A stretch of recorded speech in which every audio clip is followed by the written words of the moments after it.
Well, hello there everyone, welcome back to James Redmond TV and welcome to another live Redmond Roundup. We have got a stacked show and I'm devastated that we've started this stacked show late because we've got loads to get into. We've got a nice guest appearance at the end of the show as well for the final 20 minutes or something like that. He'll be on in about 20 minutes, I believe, so we best get into the topics. Something happened with the live stream where the one that I set up on StreamYard and went over to YouTube. The one on StreamYard was private, but the live stream was still set up on the YouTube. Very, very confusing. Thank you for everyone for still coming over to this stream, I suppose. I literally just had to make it all last second.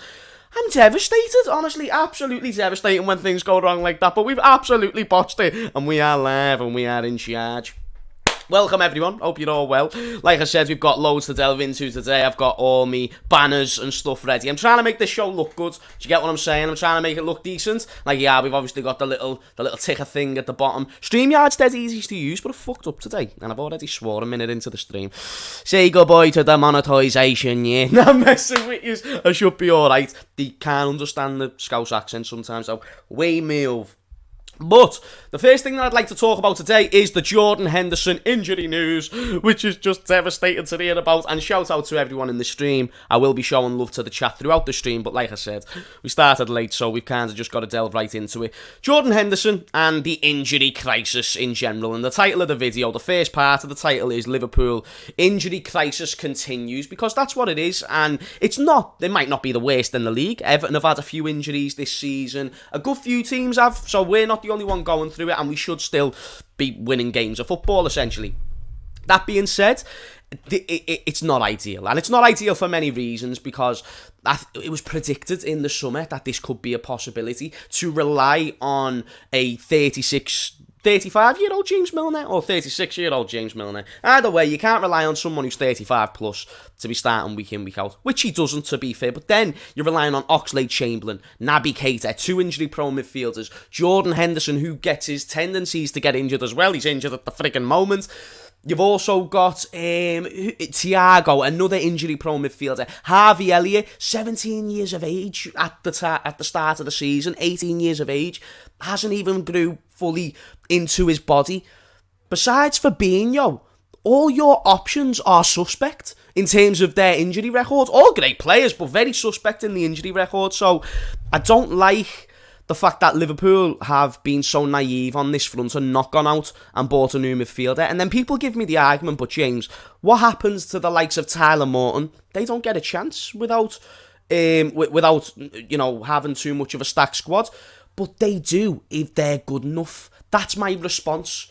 I don't, with all due respect to the youth players, we've got some very, very fucking good youth players that I'm excited to see.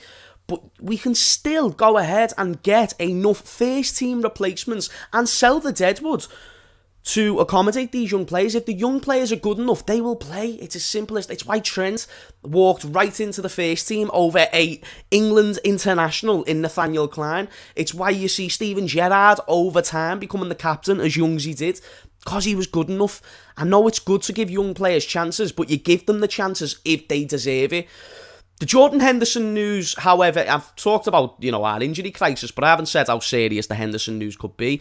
I'm reading that it could be... he's back for Arsenal, is what I'm predicting. And just with what Gareth Southgate has said on the injury, the fact that he said it's nothing too serious, nothing too major to worry about. Great, do not get me wrong, but I'm sick of other kids. This is what England is. It's like another kid using your toys and breaking them because they're knobheads and they don't even apologise for it. They're just like, we'll give it back to you and we'll just hope for the best. It's like... It's a joke, and I'm not saying, I understand it's the World Cup qualifiers, but even when you're going out on international friendlies, bullshit international friendlies, because you're not going to be playing with the team for another 2 months anyway. The World Cup isn't until 2022 or something like that. It's just, like I said, it's not ideal. And in this case, Jordan Henderson getting injured, it's not too serious, but how long is it until we don't have a Jordan Henderson? Touch wood, at the moment, Naby Keita's out, Harvey Elliott's out, Thiago's just came back, but for how long for?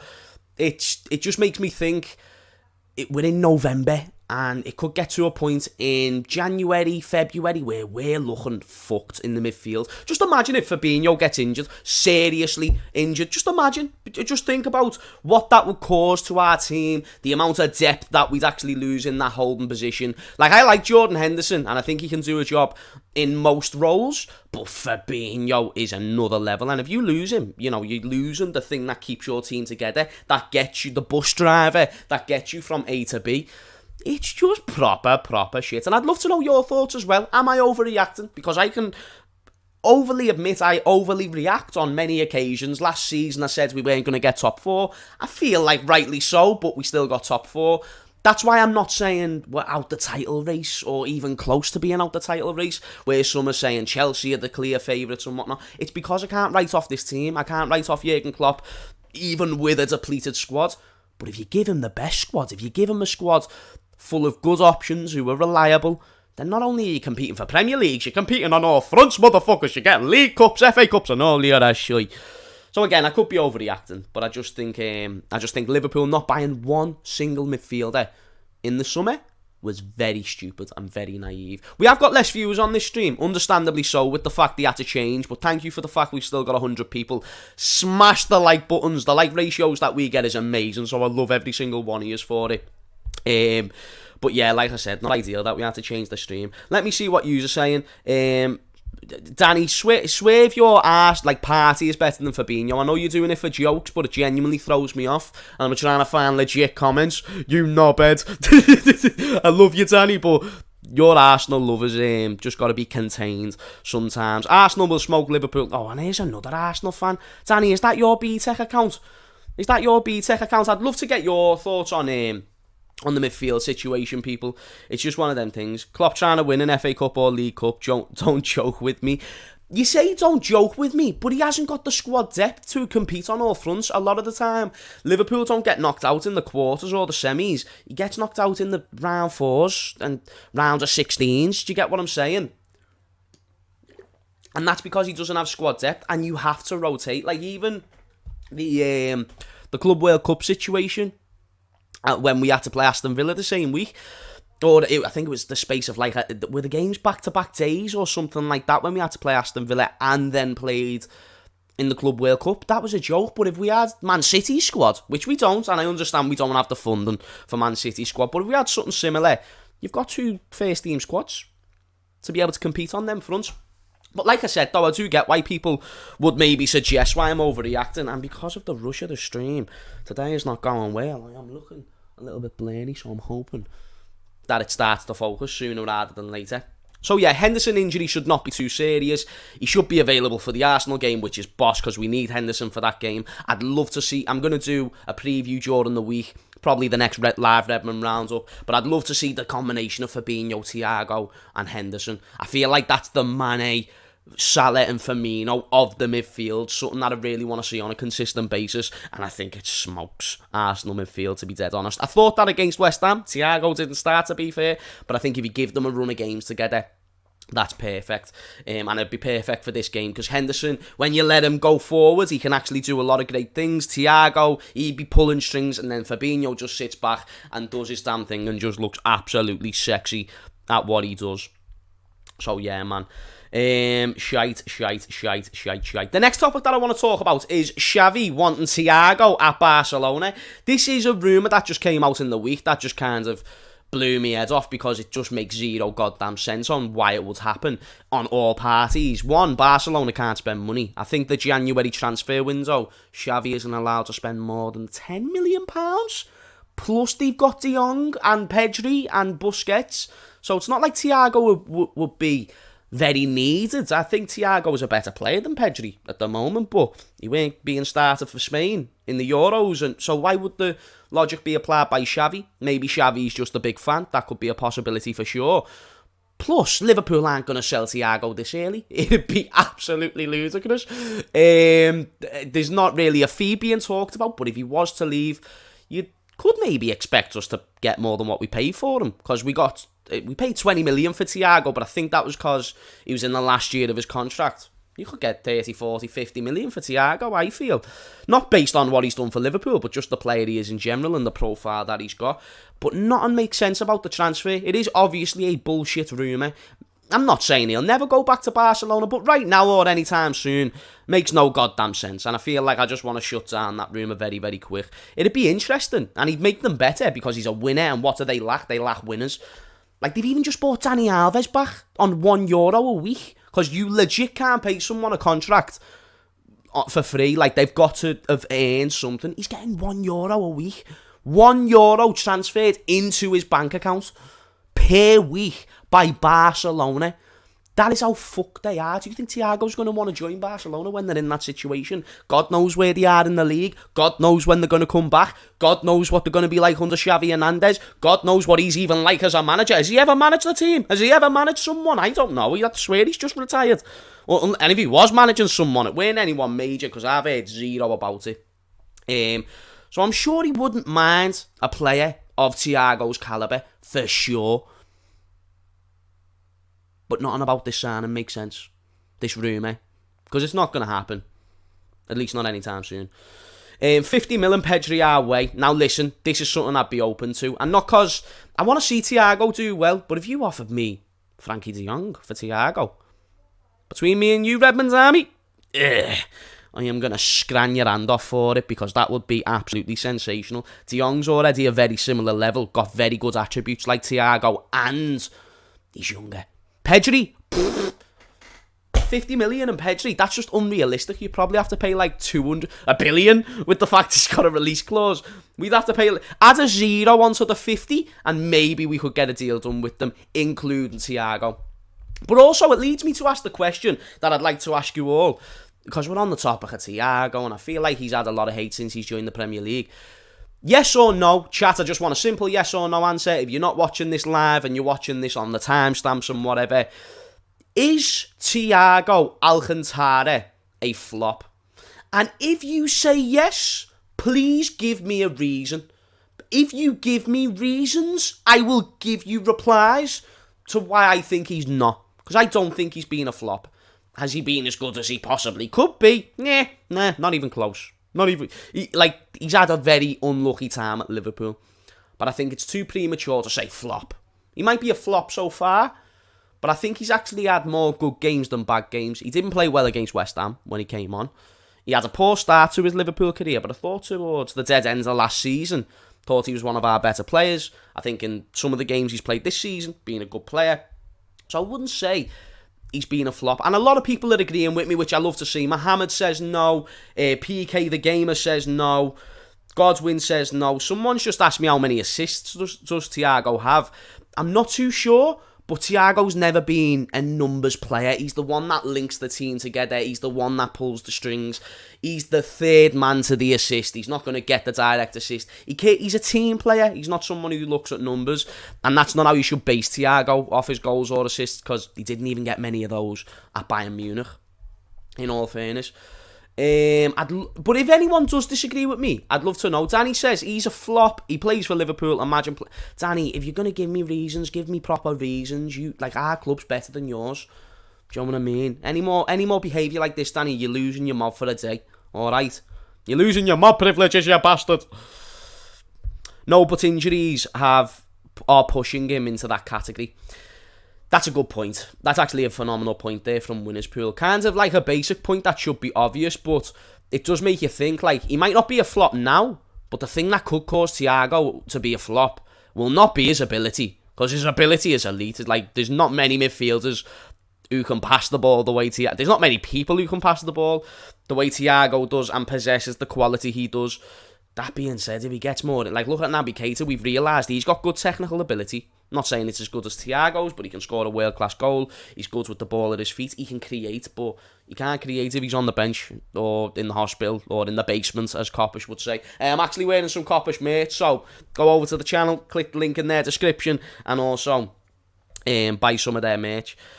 Yeah, lads, Thiago is a weird one, because I think a lot of people... It's easy to jump on him. Do you get what I'm saying? Like, he never started for Spain in the Euros either, so I think people who don't watch him or know what type of player he is, sees that he's not getting assists, sees that he's not getting goals, they jump on that train and be like, flop. I don't know. Don't forget, he was £20 million. Not a big boy signing. Not a lot of money, not an excessive amount of money. £20 million? Like, if it doesn't work out, what's £20 million? To Liverpool, probably a significant amount.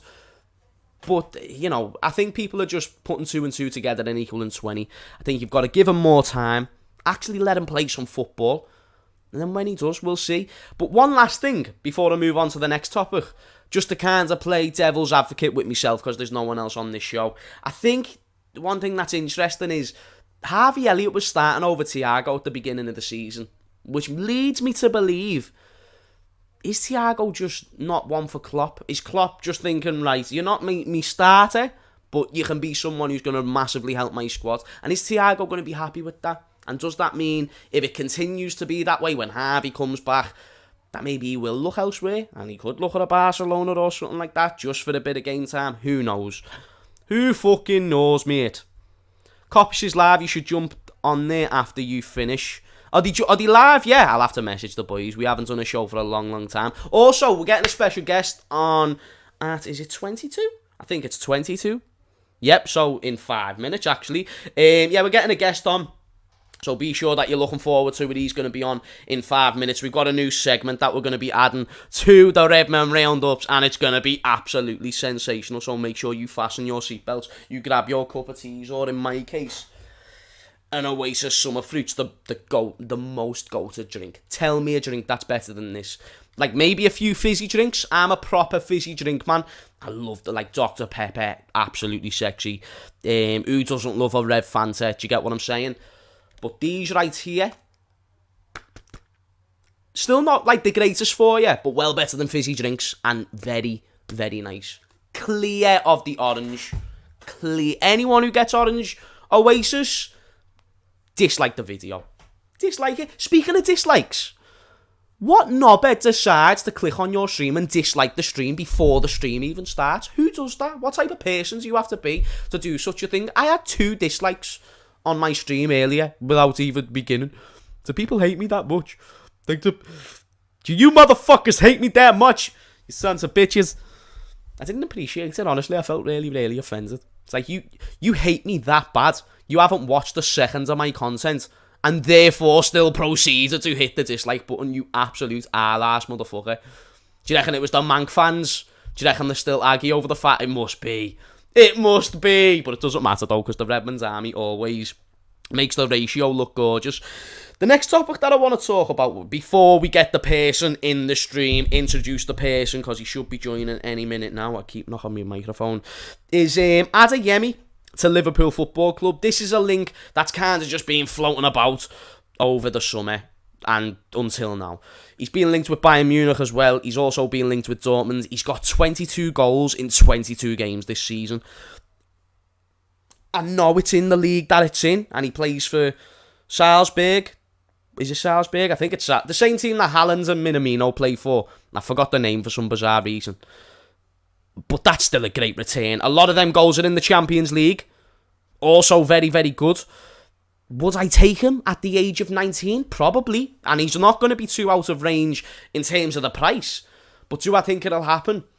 I do believe that a Bayern Munich or a Dortmund would be more appetising to a young German player like that, because he's German as well, and he used to be at Bayern when he was a youngster. But if you're Adeyemi's agent and you've got Dortmund and Liverpool coming in for you, let me know in the chat who you go for. But I'm saying Dortmund all day. If you're Adeyemi's agent, forget the fact you're a Liverpool fan and you love Liverpool and you'd love to have the young prospects, but overall, be all end all is, Dortmund have got a better track record than what we do at making and creating young players, and also giving young players a chance. So he's guaranteed a chance. Daniel Marlin's not really doing the greatest at Dortmund right now. Haaland's pretty much set to leave in the summer, and you will get game time. Otherwise, why would they buy you?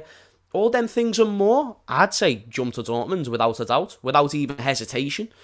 If you're German, you get to go back home. You're not jumping in the Premier League too soon, the toughest league in the world. Like, every single factor is madness. And also, actually, Callum, I need to send you something, because Callum's just messaged me. So let me just reply to this. There we go. Got that sorted. Also, I need to send me guest the new link. Shit! Because I sent him the link to the other stream, right? And then the stream messed up, so I've got to sort that out. Dead quick right now. But let me know what you think. A lot of people are saying Dortmund. I feel like only sensible people who remove every ounce of bias that they've got in them would also say the same. It's just, you're going to get more game time. It's not going to be as much pressure. Because let's say, I remember when everyone wrote off Mohamed Salah when he joined the league when he was 20 years of age. Like, he was 20 and he was in a Chelsea team where he wasn't going to get given game time. There's no guarantee he's going to get given game time in the Liverpool squad. I'm doing fantastic at multitasking here. Oh my God. Can people give me a round of applause in the chat, please? I'm literally having 2 conversations at once.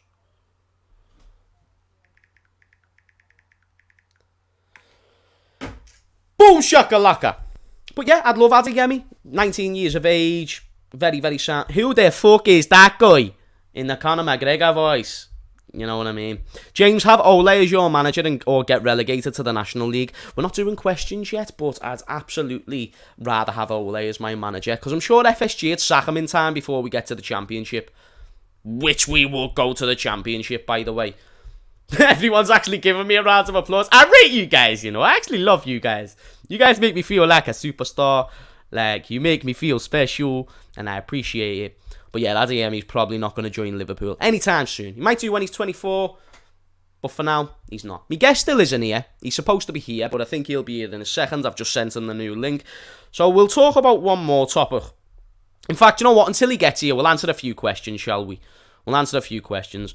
So yeah, the Renegade of Funk says, as you know, I want Bellingham. I know he's expensive, but he's crazy young and incredible.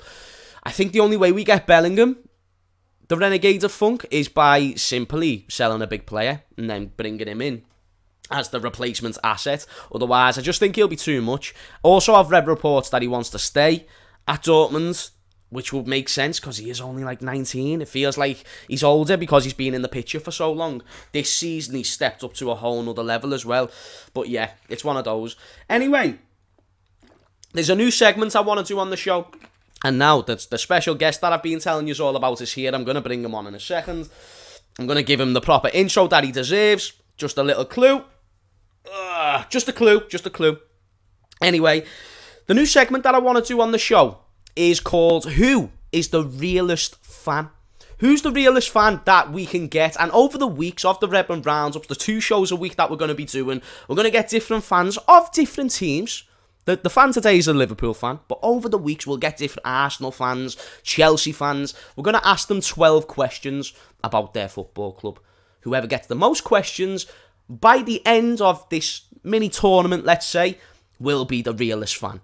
What the award is, God knows, you caught me there. Maybe we can find a few suggestions and whatever it may be, but that's the concept and that's the idea. Now, the guest that I want to bring in today, he's not just any regular guest. This is the first guest I brought onto the live Redmond Roundups. I am a joke for pulling this off. It was so last minute as well, so he's such a king for it. He's also a king for his memory, so I'm actually rating him in his chances to do well today. He's a phenomenal YouTuber. He's a great presenter. He's one of my best mates, in all seriousness, and he is just the king in his own right. I'm very glad that he's on the show today. Allow me to introduce to you the one, the only, my G, Callum Henderson in the building. I'm not gonna lie, I shed a little tear with that introduction, brother. Come on, man. Nah, obviously, Callum, long time no speak as well. I know, bro. I know. Do you know what I'm saying? How dare we do that? I know. Let me see if I can it's do too it. long. Yes, we've sorted it. People, as always, I kept it a surprise as well, Callum, so no one knew that you was actually on the show today. Do you get what I'm saying? Yeah. And like I said, lads, I haven't spoke to you for a while. Do you know what I mean? You've been good. It's been way too long, bro. Not too bad. I got a little bit of a cold at the moment, as you can probably hear. It's been going around. Tell me, I'm not trying to put on a sexy voice or anything, but I'm a bit rough. But I could have missed this, bro. You know how I thought the seductive version of Callum was coming into the stream today. Do you get what I'm saying? Seductive Henderson, yeah. He's seductive Sanderson. Oh yeah. Have you been watching the UFC? Come on, Hammers. Bro. I've been watching Bro. Every week he's just like, the cars just get better and better. Who said it? Who said it? Forrest what's Griffin, his name? yeah. Forrest Griffin. He said it on Twitter, didn't he? Like, every fight seems to be the best fight you've ever seen. Great, bruv. Gaethje Chandler, Max Holloway Rodriguez. Bro. Crazy. Bro. Khamzat Chimaev's the new welterweight champion. He's just not won it yet. You reckon, yeah? Yes. Usman, amazing. Covington, amazing. But Jing Liang is a problem, and he made him look like a baba. He did. I mean, I'd like to see Hamzat versus Neil Magny next. And the reason I say that is because Magny, he's a cardio machine, and he's the gatekeeper of that division. Yeah. So I reckon... Nah, I wouldn't mind that. That's the thing. I don't think he should get the title shot just yet, but I think he's... Do you know when you look at skill set, he's good enough to do that. Oh, good. So, yeah. Everything. And his wrestling seems to be another level. But don't worry, people. We're not here to talk about the UFC. That's just like a little thing for me and Callum. We love it. We love the bones off of it. But we do have a quiz. Callum, if I was to be a betting man, I'd probably put my money on you to win the whole damn thing. There's not many people who've got a brain like you. I hope so. It depends on where we land, though. Also, James, Lad Bible, you smashed out of the park, bro. Nice one, lad. Smashed out of the park. Nice one. I was trying to do a good job like what you did when you went on there. You smashed out of the park. You smoked the United fan and I did, but it's easy when you're a Liverpool fan. And obviously, I got to big up KG as well, bro. When you and KG have to work together because you'll have so much vibes, bro. But, KG is a legend in his own right. One of the funniest people that I've had the pleasure to work with, but he did have to take the L that day. He had to take the L, brother. It is what it is. It is what it is, yeah. That was I really enjoyed that, though. There should be some more content with Lad Bible soon. Good. For people to allow for. So hopefully it's with KG again, because that'd be funny. Anyway, shall we get into this quiz, Callum? Let's do it, my bro. 12 questions. Like I said, by the end of the tournament, let's say, whoever's got the most right will be the winner. If the top two have the same, then we might do like a little mini face-off or whatever it may be, like a final type, like a playoff. But, like I said, Callum, out of all the Liverpool fans that I'm planning on getting on this, I'm expecting you to do the best. Some of the questions are easy, some of them are hard, you know the score. But again, I think you have the possibility of getting most of these. First question, and the chat can get involved, Callum, I don't want no cheating. I'm going to switch off no the chat cheating now. Is right, go on the private bit. First question, what was Jurgen Klopp's first opponent in his Liverpool career, or who was Jurgen Klopp's first opponent in his Liverpool career? I've got options. A, is it Bordeaux? Is it B, Crystal Palace? Or is it C, Tottenham Hotspur? It was Tottenham Hotspur after the international break in October.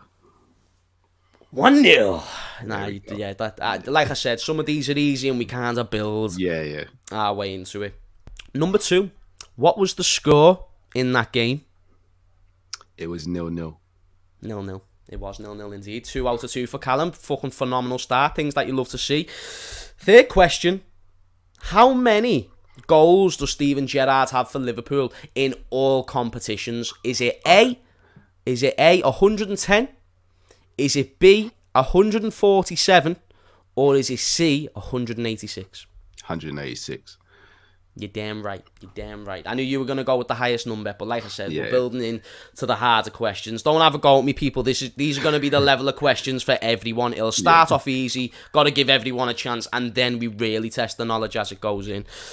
This one I'm expecting you to get as well, I'm not going to lie, but it is still close. Who has made more appearances for Liverpool Football Club? Staying on Steven Gerrard or Jamie Carragher? Jamie Carragher. You're damn right. Jamie Carragher has got 737 appearances and Steven Gerrard has got 710. So I feel like the only reason why a lot of people know that, meaning me, is because I've just seen it loads. Like, Carragher's got more appearances than Gerrard. Otherwise, Carragher's second, if I'm not mistaken, right? All time? All time, I believe so. Who's first? Who's first again? I think it's Callahan. Yeah, man. That's it. Nah, getting that many appearances as a 5'11" centre back, like, mate, I'm not being funny or not. It's great. It's absolutely fantastic. Facts. People don't give him he weren't as good as Rio Ferdinand. He weren't as good as, I get that, but still to achieve what he achieved, brilliant, with the attributes that was handed. He was a striker in the academy. Exactly. Do you know what I'm saying? It was brilliant, absolutely fantastic, and obviously Gerrard made the most out of them 710 appearances. I'll tell you that for free. Question 6. So you've got all these right so far. So 1, 2, 3, 4. This is question 5. Sorry. So 4 out of 4. This one's harder. I wouldn't be surprised if you didn't get it, but I think you will. Cool. Who has had more goal contributions for Liverpool? Fabinho or Javier Mascherano? Goal contributions, goals and assists to be specific. I'm going to lean towards Fabinho in this one. Leaning towards? Fabinho. Are you sure? Yeah, when I work out, Mascherano got his first goal against Reading in a 2-1 win, I believe. He scored a deflected goal against Everton. I can't remember many assists. I know Fabinho's got the goal against Man City. He got his first goal against Newcastle, which was a header. He got his assist against Man United in 2018-19. I'm gonna slide towards Fabinho. Guys, are you hearing this? Are you hearing the knowledge that Callum is shitting on us with? None of yous know that.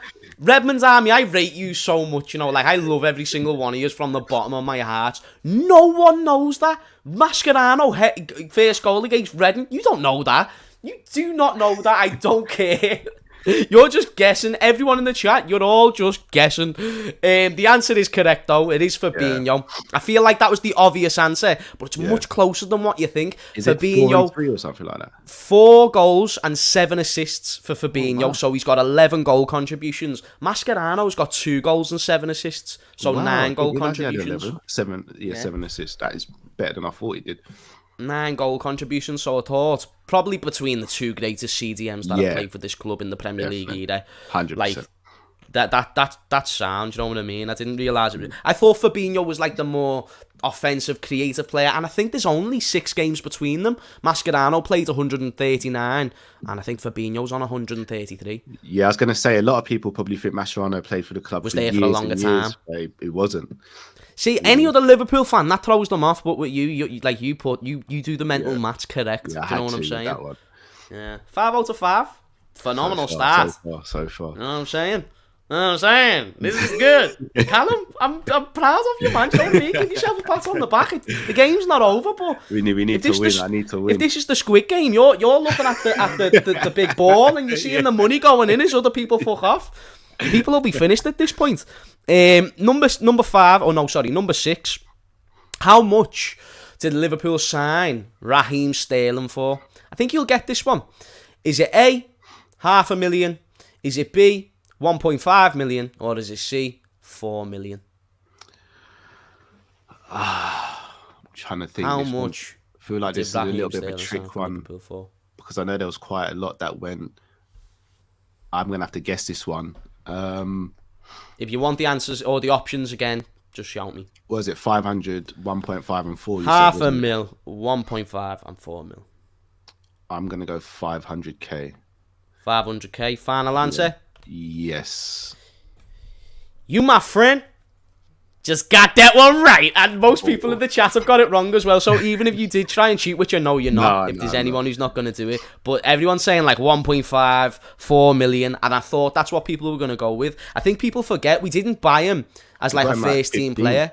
Yeah, 15. He was going into the youth academy from QPR. And then he broke into the first team. Great young player. But so $500,000 for a 15-year-old, still quite a bit. But he was a record at one stage until that got broken. Oh, really? Yeah, he was, I believe. For his age, I think, if I'm not mistaken, I think Ibe might have broken his record because we signed Ibe at around 15 as well. Shit, yeah. Ibe was supposed to be the next Sterling as well, if you remember. I thought he was going to be the better version. I did as well. Do you remember that long shot that he done against Everton when he hit the post? Yes, bro, when he cut in. He was playing right wing back in that game as well. Oh, Ibe had everything, man. Ibe was a joke. It work out for him. It shows though, doesn't it? Even if you have quality, life can just get in the way. Even with Ravel Morrison, people think that these players weren't dedicated. Fuck off. It's just life can honestly. It's not as easy for everyone. Yeah, facts. It's heavy. Anyway, next question. Again, you're doing well. This one's easy. This was supposed to be an easy question after a few slightly difficult ones. You can probably see the answer somewhere on the screen. When was Liverpool established? 1892. Of course, we'll move over that one swiftly. Liverpool are playing Arsenal on the weekend, as I'm sure that you know, Callum. But I'd like to know, and your memory will defo get this, what was the score, the most recent scoreline between these two teams back in April away from home? Was it A, 3-0, B, 2-1, or C, 1-1? 3-0. You're damn right. 2 from Jota and 1 from Salah. Oh, yeah. Just know, you've got 4 questions left. Cool. And you've got all of them right so far. So what's that then? Is that 11 right? How many questions in total? One. There's 12. No, not 11, sorry. So I've got 8, I think. 8. Not 11. I thought I was thinking 15, but it's actually 12. Liverpool are playing... so that was that one. So who has more assists for Liverpool? Ooh. A, Phil Coutinho, or B, Bobby Firmino?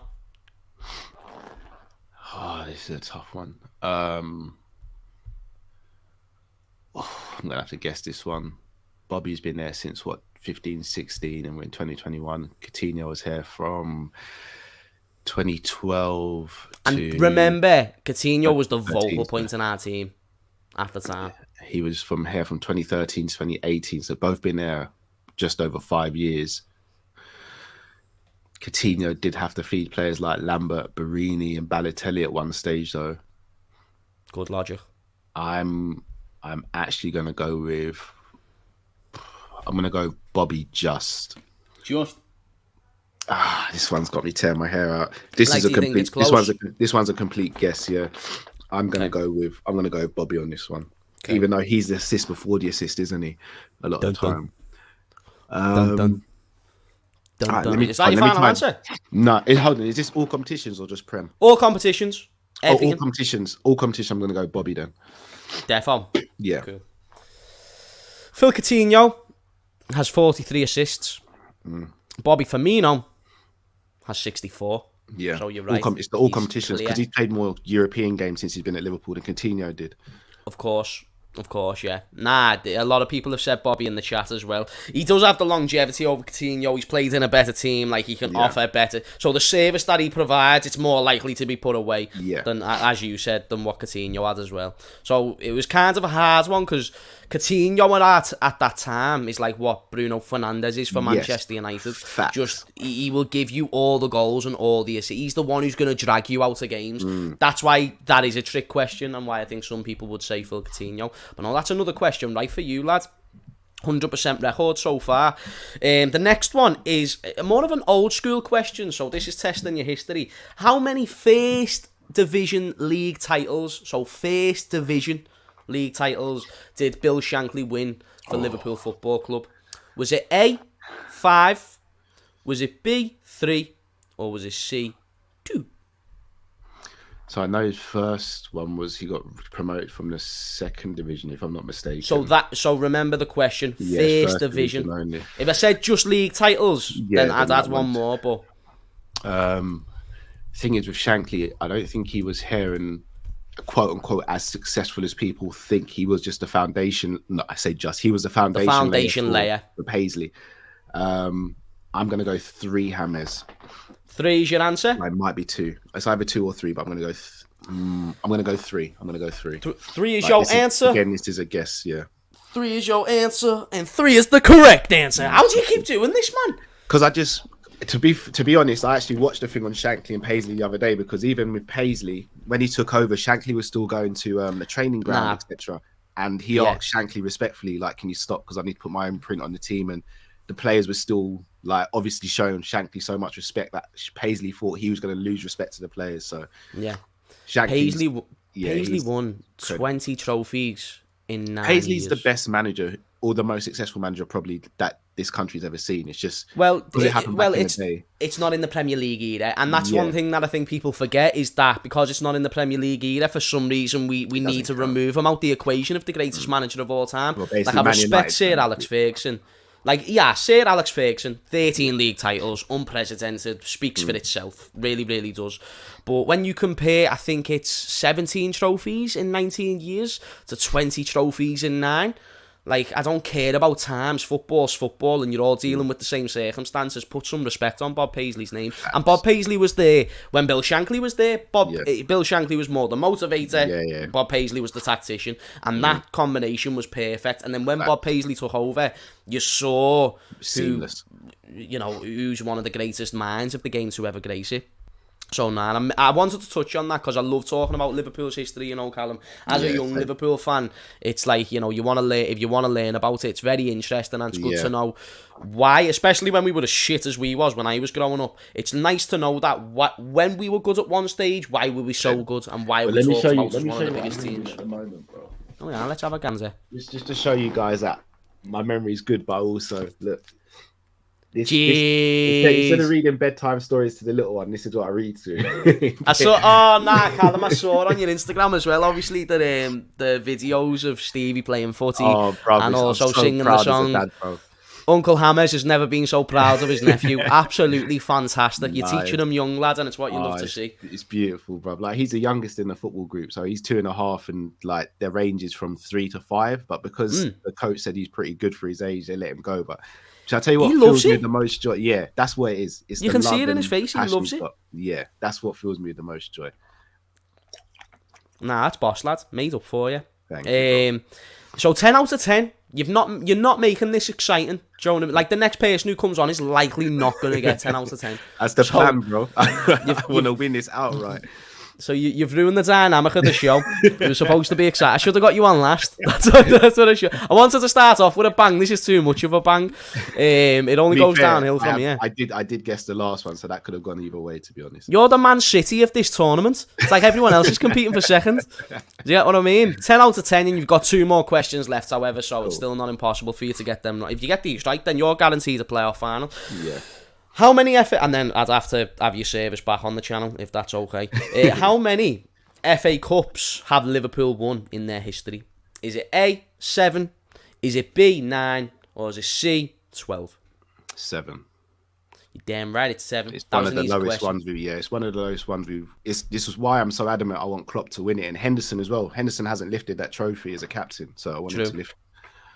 Actually, yeah, because he's lifted the league. Well, he's not lifted the league because he went captain, but he was there when he was there. Played the 90 minutes in that game.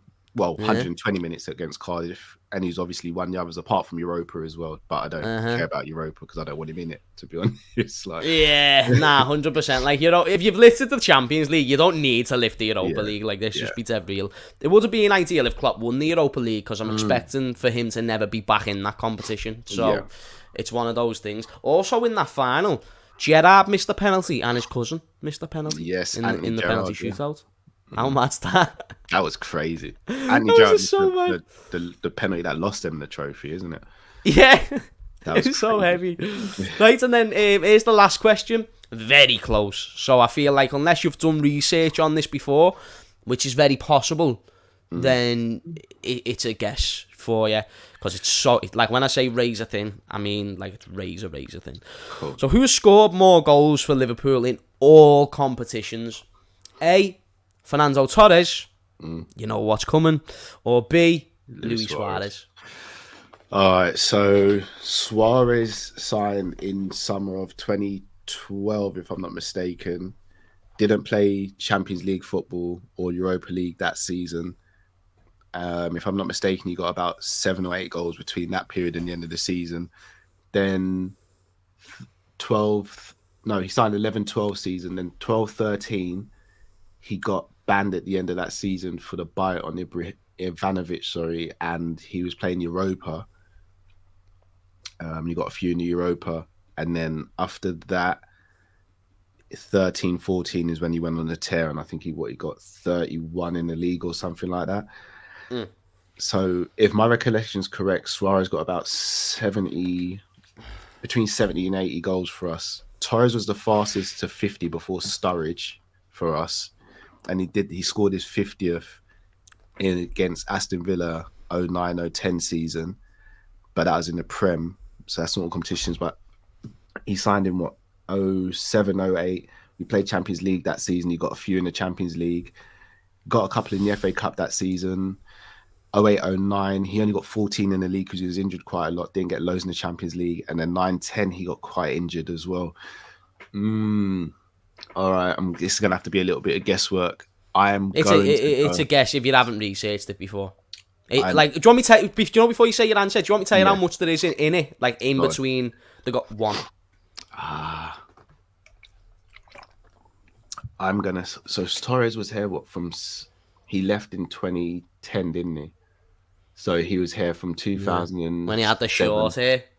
Yeah, as Suarez was here. Or he got injured and then he grew the hair back. Yeah, he was here from 2012 to 2014. I'm gonna go Suarez, League Cup. I'm gonna go Suarez by one. Final answer. Yeah, with the buzzer and all that shit. Yeah, cool. All competitions. Just want to clarify. Yeah, cool. Who has scored more goals for Liverpool in all competitions? A. Fernando Torres or B. Luis Suarez? For all the marbles, a 12 out of 12. It is indeed Luis Suarez. Come on. He got 82 goals and Fernando Torres got 81. So I thought I thought he was between 70 and 80, but yeah, that is razor thin. Razor thin. I'll tell you what did it for me, because you see the season where he got to the final of FA Cup and League Cup, Suarez played in pretty much all those games as well and scored quite a lot in that run-up. Even Callum has said book of knowledge. I'm not going to lie, some of those questions. That's what this is. It's the book of knowledge. I feel like a lot of people would have done much worse. Like, it's made it look like it's like, do you know when you face a good opponent in the UFC, but then you beat him up so easily? Dana, everyone says to Dana, "Oh, Dana, you gave him an easy opponent. You gave him the easy." Like, I feel like some of them were respectable questions. The Raheem Sterling one, Torres or Suarez, Mascherano or Fabinho. Like, maybe I should have chose someone like Mascherano and compared him with Fabinho, and then everyone thinks it's Fabinho because he's like an attacking player. Maybe strategically I've got to do better next time, but lad, you smashed it. I weren't expecting you to get all of them. I was expecting 9 or 10. 9 or 10 is what I was thinking. Just to confirm as well, so I'm not checking the comments with this. Of course. I'm like in the comment, you see, obviously you've got private chat and comments next to it. There's 156 built up comments, so I'm not checking the comments. That was all off the top of the dome. And do you know what, people? I know he's not looking at it because he's actually been like looking around, thinking. Yeah. So I've noticed that, and I'm going to make sure that I tell people to do that. I always say, if I want to win a competition like this, I want to win it fairly, or I want to lose fairly. So you broke it down, bro. You were strategic. I know that you've got a show of your own in a minute, but if I can just keep you for 5 more minutes, I would like to ask you about your thoughts on the league this season, about how Liverpool have done. Like I said, I haven't spoke to you for a while. Are you, like the title of this video is Henderson's injury concern, and I mentioned before, Callum, about just the fact that I thought it was naive of Liverpool, even though we had a lot of midfielders, to let go of your most reliable midfielder and then rely on a 35-year-old James Milner, a 17, 18-year-old Harvey Elliott who hasn't fully grew into his body, injury-prone players like Thiago, Ox, Keita. Like, what's your thoughts? Do you think Liverpool can maintain the title race? I hate to be a Debbie Downer, but I don't think we can maintain it against Man City. I think we can maintain it against Chelsea. Chelsea have been very good so far this season. I don't want to take anything away from them, but I see more chinks in Chelsea's armour than I do in Manchester City's. And for me, when I look at the landscape of the game, and I keep on saying, I've said this for the last couple of weeks, and I want people to sort of really listen to what I say rather than be reactionary when I say this. But you remember Pep Guardiola's team with Xavi, Iniesta, and Busquets in their midfield. No one sat there and said, those guys don't get enough goals and assists, those lot. But what they did do is control the game and allowed the front players to flourish, the likes of Dani Alves to flourish, and they protected the centre-backs as well because they strangled teams by holding onto the ball for so long. I think that was the case with Hendo, Gini, and Fabinho. Not the most glamorous, not going to get you 10, 12 goal assists a season, but what they did do is offer so much to the rest of our team. Robbo, Trent, Salah, Mane, Firmino, Jota, they were allowed to flourish and do what they wanted to do. And with us losing Gini and not replacing him, I think it was a bigger mistake than us not replacing Lovren, if I'm going to be honest. And I know hindsight's a beautiful thing because we got loads of injuries at centre-back that season, but just like Matip and Joe Gomez are seen as injury-prone, so are most of our central midfielders. Like Henderson, as much as I love Henderson, Hendo's injury-prone. Like, let's not make he gets his fair share. He's injured at the moment. Well, Hendo, if I'm not mistaken, has had as many injuries as Naby Keita since he's been at the club. The only difference is he's more robust when he plays as opposed to Naby. And then you look at Ox. Ox, unfortunately, hasn't reached the level of 17-18. Naby hasn't reached the level of Leipzig. Harvey Elliott is a kid. He wasn't even meant to be playing in central midfield. Like, we were led to believe he was going to be Shaqiri's replacement. Curtis Jones, again, how much pressure are you going to pile onto a 19, 20-year-old? So for me, if we should have kept Genie, but if you weren't going to keep him, you have to replace him because our midfield is everything for our team. Everything. And that's it's what gets you from A to B. Exactly. It's what gets you from A to B. It's the build-up play. Like, even last season, I put our lack of goals in a certain period due to the fact we didn't have Fabinho in the midfield. We didn't have that build-up. And then now you're going into this one. Like you, I just thought it was a little bit naive. But people will say I'm negative because we had 8 midfielders. But if you look at the context of the midfielders that we had... It's just not really a good argument, you know what I mean? And one last thing before you go, people bring up the youth debate. I'd love to know your thoughts on this. But the youth players won't be given a chance. I'd like to know your... Cream rises to the top, Hammers. If a youngster's good enough, they will play. We've seen it with Harvey Elliott. Chat, what did I say? We've just had a Spider-Man moment, Callum. What did I say earlier? What did I say? One of these, yeah. One of these. Yeah, one of those. Like, shit. Lads, I said if they are good enough, they will play. Through.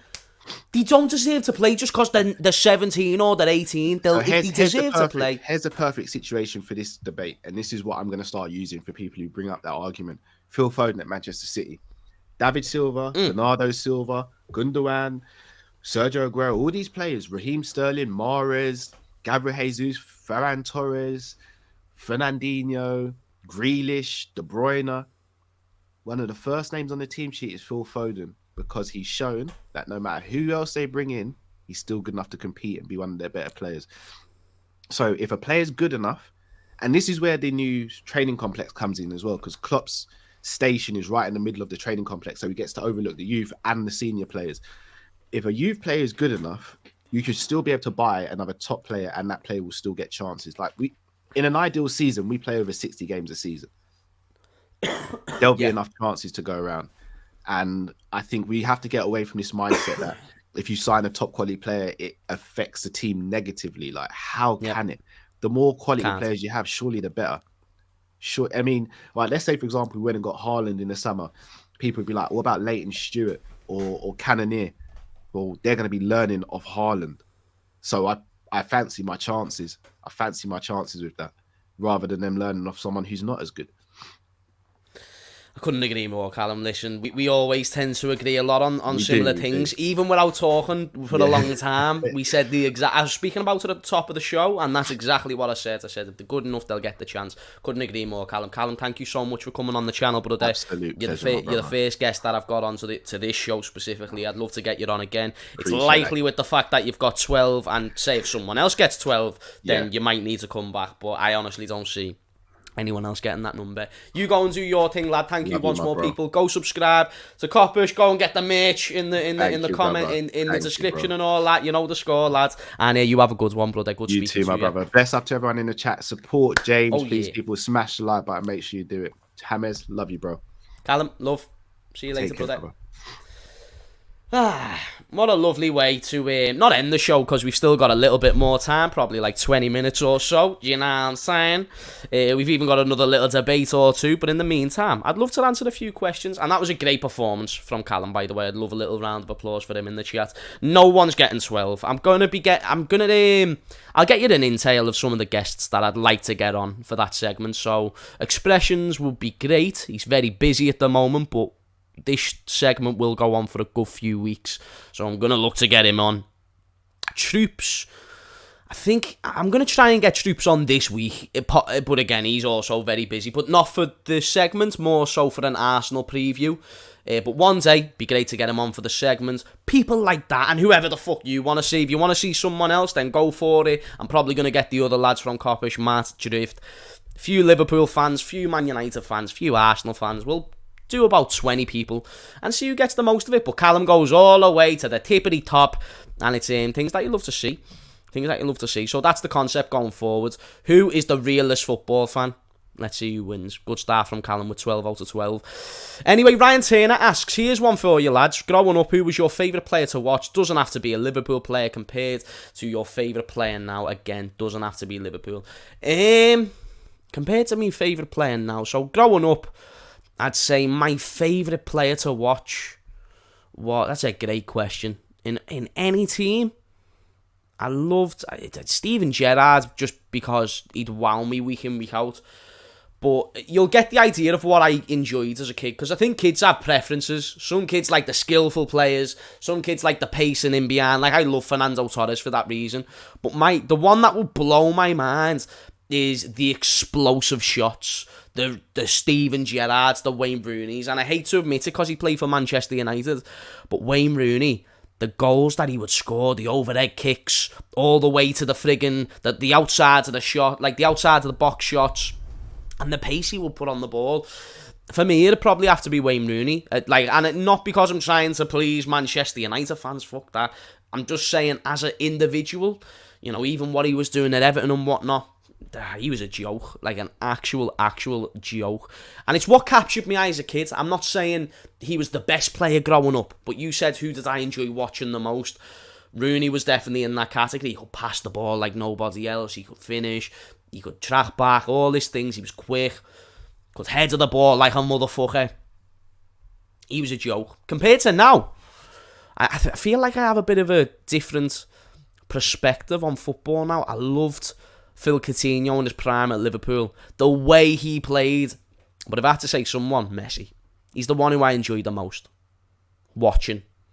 When you learn more about football as you get older, and when you realise what it actually takes to be the best, and be the best at every attribute, passing, finishing, dribbling, ball control, Messi is just another level. And as a kid, I think when you just like goals, even though Messi gets goals, and nice goals, you just don't realise all the other things that he does well. He scores great free kicks. The free kick that he scored against us was stupid. Absolutely stupid. But honestly, I'd have to say Rooney as a preference growing up, because I loved the explosive shots. And that's why Steven Gerrard has always been highly regarded by me. Great question. Love that one, Ryan. Ask more questions like that. James, was StreamYard playing up earlier? T-Boys TV, yes, it was. So I set up the way StreamYard works is you set the stream up on StreamYard and then it goes over to YouTube. And for some reason, it was saying that I'd made two different streams. So the one on YouTube was up, but it weren't connected to me StreamYard. So I had to make a whole new stream and whatnot, and hence why it kind of messed it up for me. We'll try and not do that, them same complications in the future. Ravi says, want to big up T-Boys TV, another big YouTube channel for Liverpool and footy. Get on to them, people. I'm glad that Ravi's shouted them out there, because I should have done the same. Ravi, another question. James, who was your favourite goalkeeper you liked growing up? My favourite goalkeeper? I loved Pepe Reina. Thought he was one of the most underrated goalkeepers of his time. But if I had to say, why am I blurry, man? I hate it getting blurry. Sort yourself out, mate. Bloody hell, why is it doing this? I fucking hate it. There we go, a little bit of focus, maybe. We'll hope it goes back into focus. Favourite goalkeeper? I'll say Reina, just because I never really analysed goalkeepers growing up. I'm not saying he was the best, but he just made some sick saves. Maybe Petr Cech, actually. Every time I watched Petr Cech when I was growing up, I just thought, he is a joke of a goalkeeper. He was always the one that I said, if there was one that I'd want to replace Pepe Reina, it'd be Petr Cech. Like, when Petr Cech joined Arsenal, I was saying, let's get Petr Cech. Even though he was finished, I just still wanted him. It was mad. Thank you very much for the super chat, Sam. You really appreciate it. It goes a long way. And you say few words about Spurs' current situation. Yeah, I'll absolutely give you a few words on Spurs' current situation. Shite. Unpredictable, nerve-wracking, and shite. Not the greatest. Even with Antonio Conte, I just don't see how you get better anytime soon, and it's always questionable with the ownership. I think you will be a better team than what you would have been under Nuno, but I don't think you're going to be getting back into the top four anytime soon. Maybe Conte can change that, but I just have so much of a lack of faith in Eric Dyer starting at centre-back and other players like that. Like, only Romero is probably the only player I rate in that defence. Otherwise, a very average midfield. You know, Ndombele, who isn't really consistent. Great player on his day, but isn't consistent. Højbjerg, sound player. Like, I think most teams need a Højbjerg, but I don't know if Tottenham needs a Højbjerg. And then even going forward, Harry Kane's doing nothing. Son doesn't even seem to be the same. He's still doing his bits. He's not finished, but he's not having a great time. And I think that's just because the morale of the squad's down and everything else about it. So they're the words that I describe Spurs at the moment. And again, thank you very much for the super chat. It goes a long way on this channel. Shannon says, James, do you think Jota is frustrating to watch? No.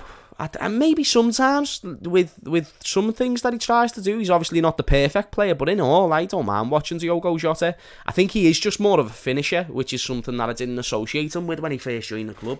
I was like, yeah, he'll create on the wing. He's not really a creator.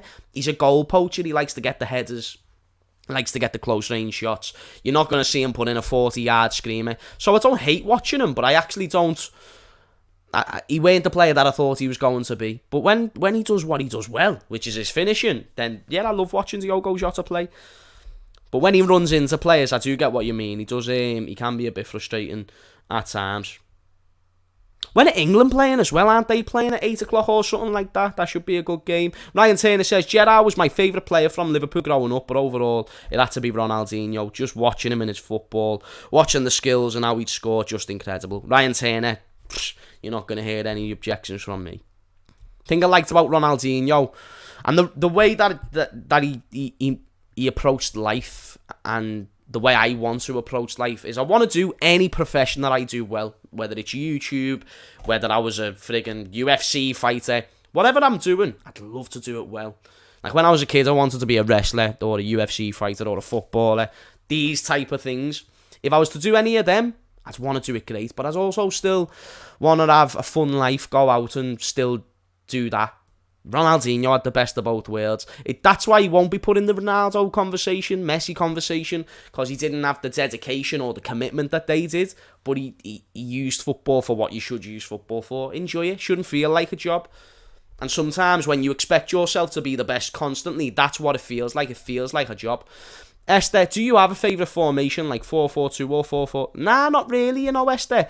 It's more how you use the formation. I don't care if you're playing 5 at the back. If you play good football, then listen, I'm all for any formation. Give me a fucking 1-5-4. Is that right? 1-5-4? Anyway, something like that. As long as it works.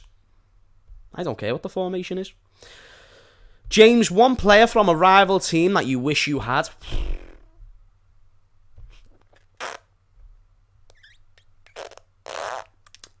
Fuck. That's a good Kimmich from Bayern Munich. We would be elite with Kimmich. Anyone would be. I started supporting Liverpool because I liked the badge when I was small. Hey, he's right, lad. That's a good. That's an interesting. That badge looks nice. Go ahead, I'll support them. Good choice. Your eyes did you well. Thank you to Youssef as well, where he says, Youssef. I thought that said Chiellini there. It says Kahimi. Thank you for the super chat, my mate. Really appreciate it, you absolute legends. Where will Arsenal finish in the league? I'm thinking they're pushing strong for the top 7 finish. So better than last season. I don't think there's any guarantees they're going to finish top 4 or even top 6, but I think they'll be in that race. And I think they'll be in that race till the end of the season. So I'd give Arsenal a good chance of getting maybe even top 6, but if I was to put money on it, I'd say top 7.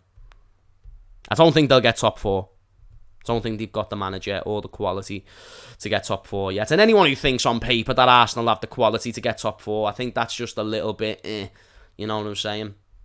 We'll answer a few more questions, and then I've got one more debate before I end the show. Another great stream. Again, I'm sorry, it's kind of messed up a lot of things, but I'm sorry about the rescheduling and stuff like that. That was dead annoying. Really, really annoying. If you could smash it like that, means a lot. It really helps out the stream, get around and stuff like that. The Redmond Army always does a good job with that though, so I don't even need to ask. My birthday today, Hammers would like to shout out Jake McGuinness. It's his birthday today. Hope you have a good one, my mate. Solomon says, hello James, hey everyone, just got back from training. How is everyone? Solomon, glad to hear that you are back. Ravi says, what tactic? Oh, rival, he said. Yeah, you're right, not just any team, what rival? So I answered the question before, what player from a rival team would I want? And I said Kimmich, but Bayern aren't a rival team. Probably Man City, you can consider them as a rival, can't you? De Bruyne? Because why not? You know what I mean? De Bruyne's a fun player to have in your squad, so I'd say De Bruyne. I wouldn't have anyone from Manchester United. Like even Pogba. Pogba's not consistent enough. I don't think he'd do well in our system. Bruno, like again, I don't think he suits our team. Great individual player, but not our team. So I'll go with De Bruyne. Are West Ham title contenders, asks Callum. I don't think so, but they are a very good team. I think they'll do better than what a lot of people suggest. I think they'll be in the top 4 race. So not Arsenal. I would think West Ham will be in the top 4 race. They've got a good team and people just don't realise it. Like with midfield wins you games, they've got Declan Rice and Souček in the midfield. Like that's so solid, along with their back 4 and the way they play. They've got a manager who knows how to adapt to games. So the way they played against Liverpool, they don't play like that week in, week out. They play more fluid, expansive football, but they changed their system because they knew if they tried playing that way, they were just going to get bummed. So, yeah, with the manager and combination of players, why fucking not, my mate? Yusef, will you be doing a collab with Troops before or after the match? I'd love to. I'm going to have to message him about it. If he's free, I'm sure we will. Do you know what I mean? Me and Troops speak, well, not all the time, but we speak sometimes, and when we do, like, me and Troops are really cool. We've done content before. I think I was the 2nd episode on his podcast, and we've done a couple of collaborations since for the Arsenal game, so no, it wouldn't surprise me if we done something. Little combined 11, little preview. Could be on his channel, though, so we'll see. Favourite Liverpool goals so far this season? I can think of that one straight away. Man City, Mohamed Salah, or Mohamed Salah against Watford. Both of them goals blew my head off. Absolutely crazy. Like, go and watch the vlog of me reacting to Salah's goal against City, and then go and watch the watch-along of me reacting to Watford. You will see my face literally look at the screen or the pitch in disbelief. Veins popping out my neck. Mo Salah just giving it the big uns, knowing he's the best in the world. Because he is the best in the world. Come on, we all know that, don't we, chat? Like, regardless of whatever team you support, right now, like, he's clear of Lewandowski. Not, Lewandowski's got, I think, 22 goals. But he's in the Bundesliga. Salah's a right winger. I'm only messing. If you say Lewandowski, I'll give you that one. I'm not hearing Benzema. I think Benzema is in a much worse league. He's got 10 goals and 7 assists. So has Salah. So has Salah. But for the fact that you've got to give credit for Salah's goals in the Liverpool side, you've also got to give credit to Benzema for being a striker and getting that many assists. He's smashing it with the assists this season. Him and Vinicius Jr., baller partnership. Favourite Liverpool... Oh, I've answered that one. I want to try and get some... To be fair, it's just the regulars asking questions, so fair fucking play to you. Ruben says, how do you think we will do when Mo and Mane go, lads? I'd hope we'd be fine. I hope we replace them well, but that's...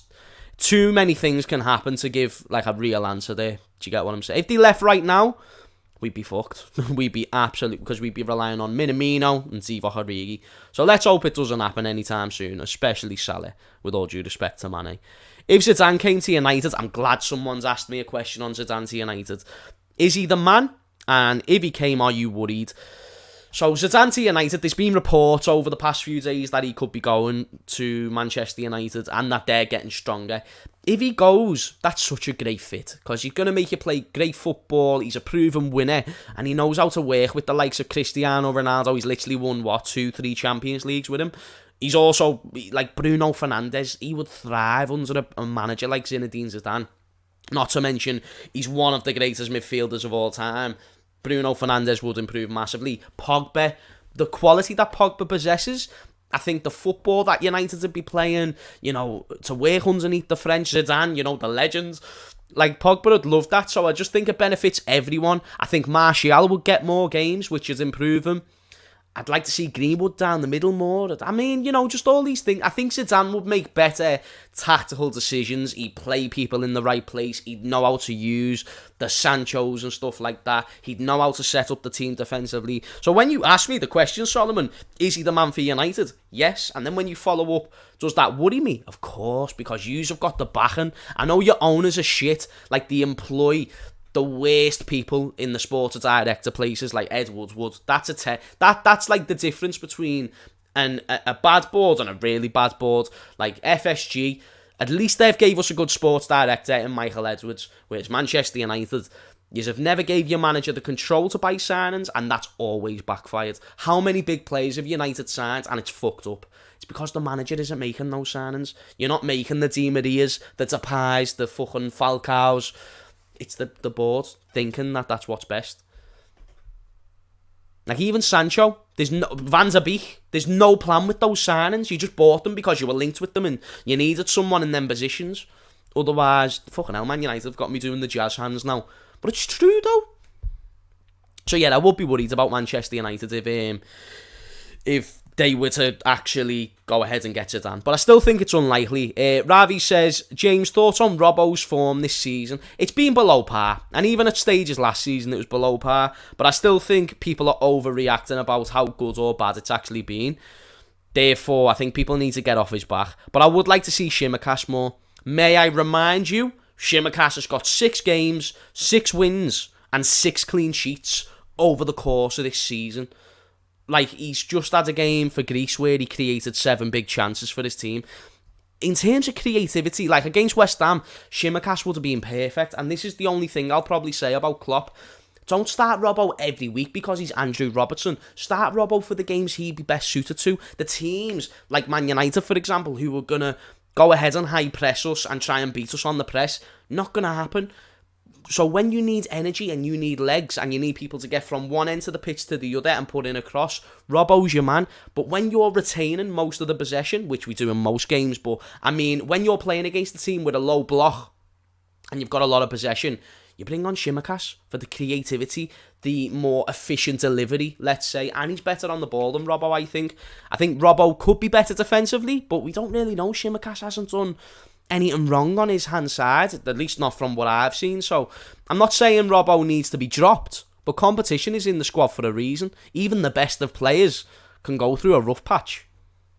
So I don't think Robbo's finished, or I'm not worried about him, but yeah, his form hasn't been up there as what we're used to. What do you think of Emile Smith-Rowe? I think he's better than Saka. Do you know, I know the different types of players, but in terms of impact on the team, in terms of who should get more hype, I think Emile Smith-Rowe should get more than Saka.